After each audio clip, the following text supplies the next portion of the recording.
મહેક અમારી દીકરી જેવી છે. એ અત્યારથી જ અમારા પરિવારમાં એકદમ સરસ મિક્સ થઈ ગઈ છે અને અમારી દીકરી જેવી જ છે.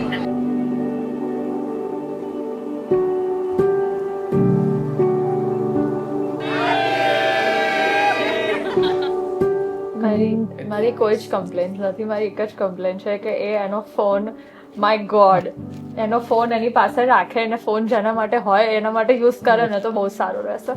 મારી લિસ્ટ અંદર પડી છે રૂમમાં, હું લઈને આવું ડિસલાઇક્સ ની. કશું જ નહીં મળે. ના સાચે કશું જ નથી, બધા લાઇક્સ બહુ વધારે છે.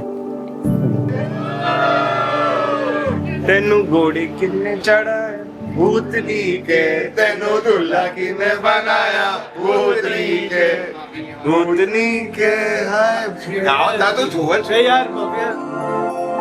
दिल से ये दिल का जो जुड़ता चला है रास्ता नया प्यार का लम्हे समेटे और बुनता चला ये एक दास्तां इस प्यार की सुन लेना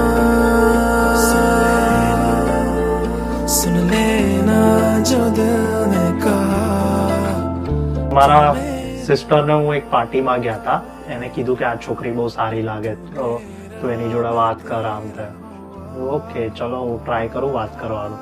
પછી then we started having chats and all. And then I was like, okay, he's not a bad guy. Let's give it a shot. Short માં લગન આવી ગયા. तुझसे मिला रे तुझसे मिला है ये सुकून मिला तुझसे खिला रे हर पल मेरा रे